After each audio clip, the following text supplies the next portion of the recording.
Welcome to Basketball Cinema, where we revisit the most important and iconic games in NBA history. I'm Jay Canada, and today we're looking at Game 3 of the 1994 first-round series between the Phoenix Suns and Golden State Warriors. Today marks the first time here on the channel that we're looking at Charles Barkley, one of the most enigmatic, entertaining, and engaging personalities that has ever played in the NBA. A lot of us younger folk who enjoy the NBA, well, we know Chuck primarily from his time on Inside the NBA, and the laughs he's brought to that medium. But it doesn't take too much digging to find out that, in the words of Stephen A. Smith, the Chuckster was indeed a bad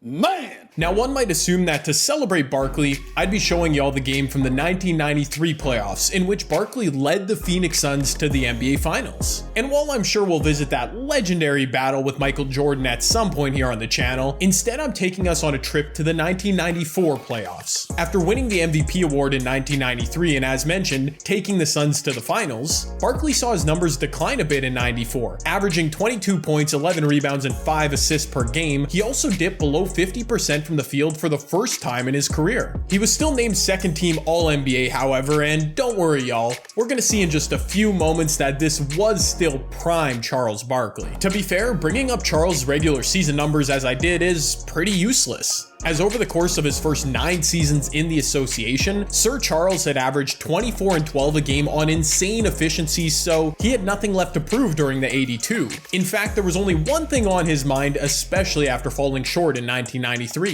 That's the only thing that drives me, is the opportunity to win a world championship. I think if we're going to win it, we're going to have to win it this year. And as we know, Charles was right. Michael Jordan was off playing baseball in 1994, so this was the year to strike for Barkley and the Suns. And it was actually an organization-wide attitude in Phoenix, the quest for an NBA title. After falling short in the playoffs back in 1992, the story goes that everyone in the organization knew they needed to add something new into the fold. Lionel made the comment, what we need is another Charles Barkley to make this team go to another level. And Cotton Fitzsimmons was certainly aware of that. Yeah, I mean, who couldn't use a Charles Barkley on their team? Shortly after that comment made by assistant coach Lionel Hollins, former head coach turned executive Cotton Fitzsimmons, along with owner Jerry Colangelo, decided to make a move and acquire Barkley. After the trade, Fitzsimmons had one message for the Chuck Wagon. I took him into the arena. I said, Charles, see all these seats? They will be full. And I want you to know something, Charles. You didn't put one person in the seats. Every seat was sold out before you ever got here. Now, look up there. What don't we have? Championship flag. That's what we want from Charles Barkley. And we pick up the story back in 1994. The Suns, led by Barkley, Dan Marley, and Kevin Johnson, won 56 games and were meeting the young Golden State Warriors, who had won 50 games in the first round of the playoffs. Golden State was led by legendary coach Don Nelson, veteran Chris Mullin, and a trio of youngsters in Latrell Sprewell, Billy Owens, and Chris Webber. I should also mention that perennial all-star Tim Hardaway was also on the roster, but missed the entire season with a knee injury. Webber would be named Rookie of the Year for his exploits in 1994, and just prior to the playoffs starting was the feature in a Nike commercial, which included a clip of Webber dunking on Charles Barkley. Sure hope he doesn't take that personally there, Chris. The Suns had jumped out to a 2-0 series lead in the best-of-5 series, with Barkley posting 28 and 13 averages in those 2 games. What would the round bound of rebound have in store for the Warriors on their home floor? Let's find out together, shall we? Oh, and yeah, Charles Barkley has the longest list of nicknames in NBA history. Some of them are just mean too. Boy Gorge, Food World, the Good Time Blimp. No wonder Chuck is so angry all the time. Right out of the gates, Charles Barkley got things underway with a face-up midi from the playoffs logo on the right side of the court. Rookie C-Web entering the contest early as well, with a baby hook from the right block. Latrell Sprewell was an all-star in 1994 and led the NBA in minutes played per game at 43. He hit his first 3-ball of the game, and in transition, Chris Webber showing his stuff. Off the Mullin rebound. Here comes a high-stepping Webber to Houston. But Chuck had an answer, with a turn and fade over his right shoulder. Watch this sequence. Chris Webber a tough finish over Suns center Mark West, and Webber got all up in West's grill. There was some serious playoff atmosphere on display in this one. Chuckster moved to 3 for 3 in the early going, again operating from the post on the left block, this time going glass for 2. Where Barkley was cooking for the Suns, look at Latrell Sprewell faking out Dan Marley before canning a mid-range J. Weber again doing it all, protecting the rim on the defensive end, turning the ball up in transition, and dishing to a cutting Billy Owens for the finish. Again, Barkley from the left block. He took a full 9 seconds after the catch before making his move, but converted the jumper nonetheless. Barkley moved to 6 for 6 in the first quarter with another face-up jumper from the right side of the court. He scored the first 12 points of the game for the Suns out the gates. We came to this video for Charles Barkley, but Chris Webber, he's still out here trying to steal all the shine. Webber with the ball fake behind the back. Not the first time we've seen that. Houston, and it counts. Webber really was ahead of his time as a pure point forward. The Warriors moved a new defender onto Barkley, Chris Gatling, and Chuck didn't care. Once again, money from the left block fading out of the post. He wasn't the most stout defender, however, as Webber smoothly spun around him for 2 back the other way. The Suns' defense in the first quarter was like Wong in Infinity War. I mean, where was he? As Latrell Sprewell was left wide open for another triple, but with the answer, who else? Biggest lead 7. Barkley answers right back with a 3 of his own. Charles literally doing everything in the first quarter, including a putback dunk in transition to give him 19 points already. One of my favorite things about Charles Barkley, and why he received a litany of body-shaming nicknames, is because his proportions were super unique when it comes to NBA players. Basketball Reference lists Chuck at 6'6", 252 pounds, which would already be undersized for a power forward in the NBA. But Charles himself revealed in his book that he was actually 6'4". Either way, really short dude. And somehow he's 20th all-time in rebounds, and as we're seeing, dominated the game from the post. Latrell Sprewell canned another deep bomb from the corner. He was up to 15 points in the opening frame, nearly matching Sir Charles. Another assist from Chris Webber, by the way. I learned something new today. I'm so happy to share it with all of you. Avery Johnson was the originator of the Rajon Rondo move. I mean, look at that. That's the Rondo thing. I also learned that Charles Barkley was very good at basketball. Here he is again. Barkley, oh brother, he's 9 for 9. This man just, like, what are we doing here, Chuck? What? Thankfully, there's nothing more Charles Barkley could possibly do at this point that would surprise any of us. 36-35, Golden State by 1. Barkley for 3, unbelievable! Charles Barkley, he's not human. Okay, yeah, no. Yep, bye. I've stated here on the channel before that something I truly admire in NBA players is self-awareness, knowing what your role is and knowing how to succeed in that role to best suit your team. With that being said, I also love a player with irrational confidence. And in Charles Barkley's case, his irrational confidence was warranted based on his role. I think that's me being a good player and a great player. I'll take any shot, anytime, anywhere. Somebody gotta be the hero, might as well be me. That last 3 we just saw was certainly an example of Chuck's irrational confidence, but I loved it, honestly. This is easily one of the greatest single quarter performances in NBA playoff history. Chuck was up to 27 points in the first quarter, yet somehow Golden State was able to keep pace. Chris Mullin a corner 3 for his first hoop of the game. One more first quarter dime out of the post by Webber as he set up Chris Grayer. And after a pair of AC Green free throws, the game was tied 42-42 after 12 minutes. Okay, wow.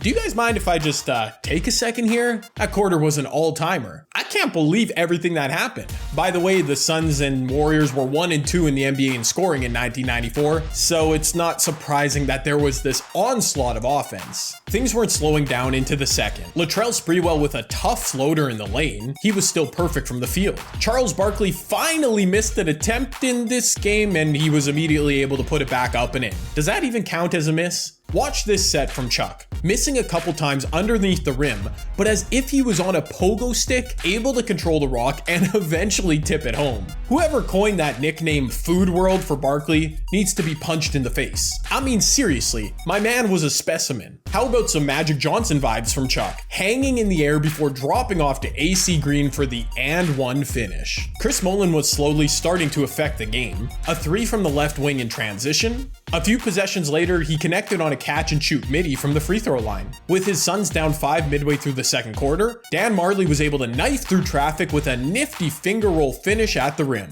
We've established that Barkley was short, but that didn't prevent him from protecting the rim with a clean block. Barkley missing his first perimeter attempt, but again it was Marley, this time with an O-board and finish. Dan Marley was the second leading scorer for the Suns in this game. Marley was a 6'6" shooting guard who was drafted 14th overall in 1998 from Central Michigan University. He was the ultimate glue guy for the Suns, as he was a 3-time All-Star, made 2 All-Defensive teams, and according to Suns head coach Paul Westphal, was a dream to coach. He practiced hard, he was ready, he wanted to guard whoever the toughest guy was. If he got a lot of shots, great. If he didn't get a lot of shots, great.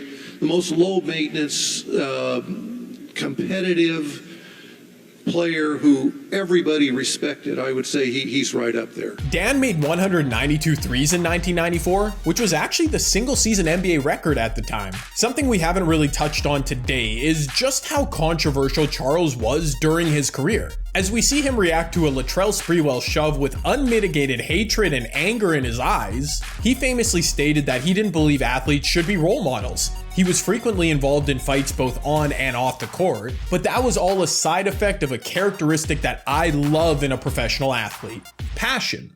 If I'm on the court and I make a great play, I should be happy about that. If I make a bonehead play, I should be mad about that, because I want to be good. I want to be great at what I do. I want to excel. That's what's wrong with so many people in this world.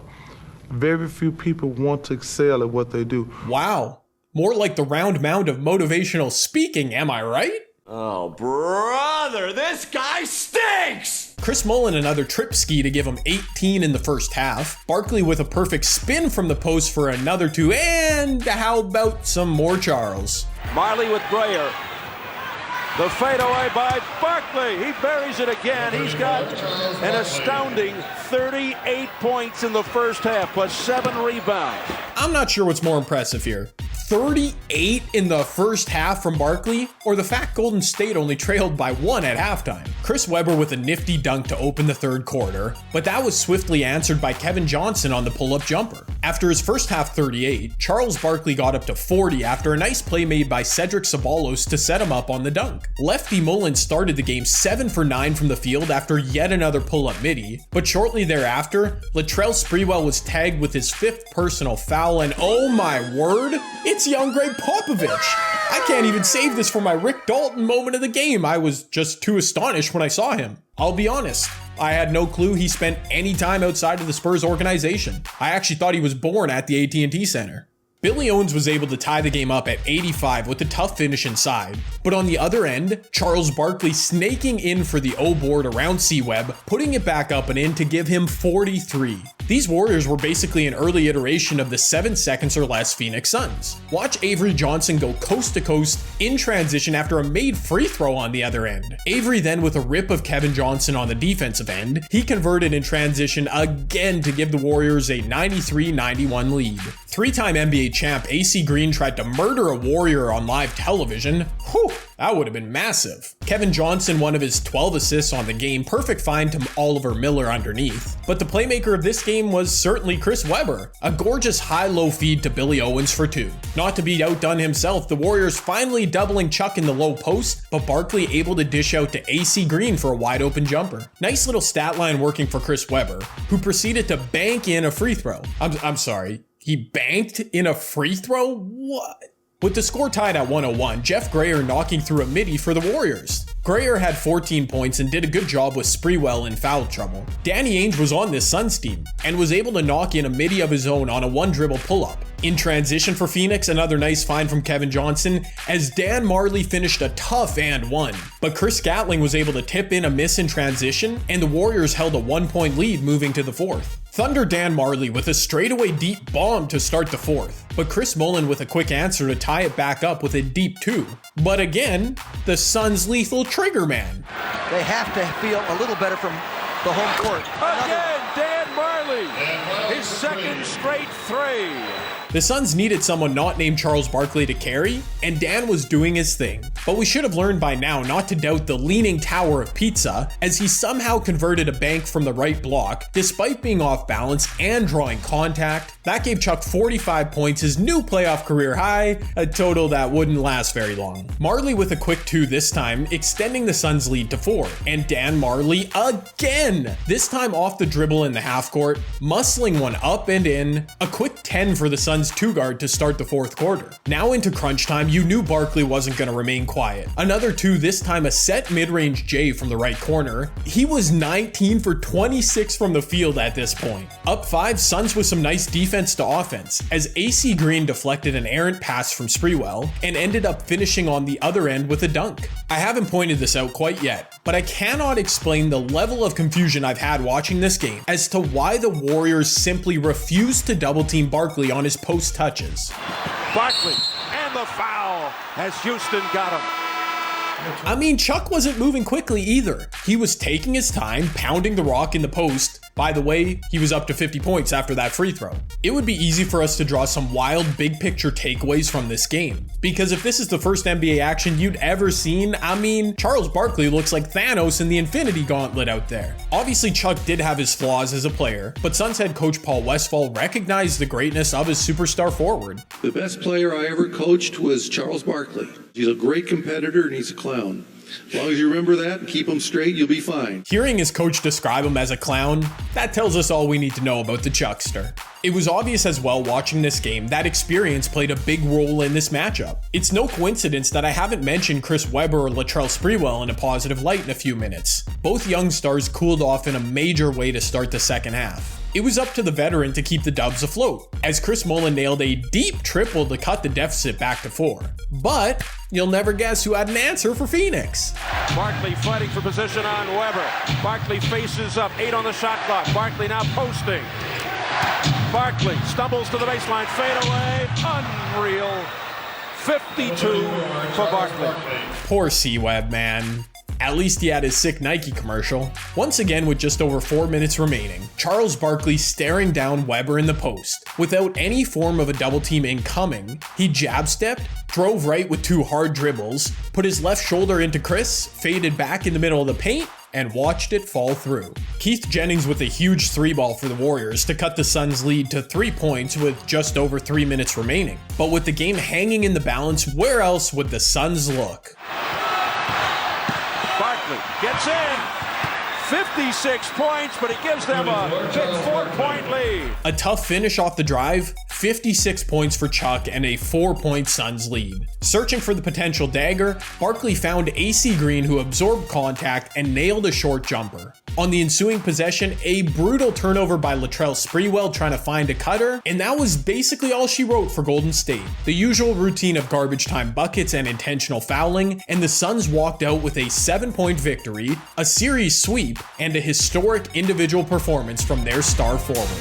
Watching prime Charles Barkley put on a show the way he did in this game in 1994, seeing his ability to dominate all over the court left a bittersweet taste in my mouth. Obviously, the bitter part being that Barkley was never able to win a championship in his historic NBA career. Despite cruising past the Warriors in the first round, Barkley and the Suns ran into a buzzsaw in the second round in Hakeem Olajuwon and the Houston Rockets. Despite going the distance, Phoenix eventually lost in Game 7, and we know the rest of the story for Houston. Barkley will forever be remembered as one of, if not the greatest player in NBA history to never win a ring. However, this performance against the Warriors and their young core, a year after battling Michael Jordan in the finals, well, it's a pretty lasting memory in Chuck's career. Bill Simmons said in his book of the moment, Barkley's defining game has to be the 56-point kicking against Golden State in the 94 playoffs, right after C-Web's shoe commercial came out and included a clip of Webber dunking on Barkley. That's one of my 10 favorite Hardwood Classics games, and a virtuoso evisceration of epic proportions. That's a pretty apt summary of what we all just watched. It wasn't just Chuck that was left ringless either, as despite a couple different eras of greatness in Phoenix, the Suns have yet to find themselves as NBA champions since their inception into the league back in 1968. On the other side, the Warriors spiraled as a franchise, missing the playoffs for the next 12 seasons. This was largely thanks to Chris Webber forcing himself out after his rookie season, as he and Don Nelson did not see eye to eye. Webber was traded to the Washington Bullets, leaving the Warriors a mess for the years to come. For each game covered on Basketball Cinema, I'll be giving out 3 awards, beginning with the Clint Hawkeye Barton Award for Most Underrated Performer. I don't care. Which goes to AC Green. AC Green had won a pair of rings with the Showtime Lakers earlier in his career, but as a 30-year-old, provided excellent support to Barkley in the Suns' front court, including a solid 16 points, 8 rebounds, 3 assists, and 3 steals here in Game 3. Unfortunately, Green couldn't help the Suns win a chip, but he did get a 3rd ring of his own with Kobe Shaq in 2000. The Rick Dalton Award for Most Recognizable Moment goes to this move from Avery Johnson. Full extension by Barkley down to Avery Johnson. Warriors have the numbers. Ball fake! His pet move. It's possible I'll unearth someone else doing the ball fake gather into layup finish earlier in NBA history as I continue making these videos, but for now, I have to attribute the creation of the Rondo layup to Avery Johnson. My man was an innovator. And finally, the Mark Jackson, With all due respect, Award for Weirdest Moment in this game goes to Charles Barkley for this comment. Well, Charles Barkley, who calls the regular season the preseason, he calls the playoffs the real season, and that is exactly how he is approaching it. I'm sure some of you have heard that comment before, but I hadn't. Saying the regular season is actually just the preseason, well, that's just so Chuck. And that's it. The Phoenix Suns beat the Golden State Warriors 140-133 to close out the first round on May 4th, 1994. It was the defining performance for Charles Barkley, one of the greatest players to never win a championship. If you enjoyed this episode of the show, please consider dropping a like down below. And if you can see yourself watching a few more of these, or maybe a lot, I'd suggest hitting that subscribe button as well. Also, leave me a comment down below on literally anything from this video. They all help the YouTube algorithm. Next week, we'll be taking a look at the greatest volume scoring moment in NBA history. I'm talking a bunch of points in like no time at all. But until then, I'm Jay Canada, and this has been Basketball Cinema. Charles Little... No. Thankfully, there's no... This is easily one of the greatest single... Oh my goodness. Chris Mullin another... Oh my goodness. Finger roll at the finish. That gave Chuck a... This is easily one of the single... Oh my word. Don't include any of that. That's one of my 10 favorite hardwood... Oh my word.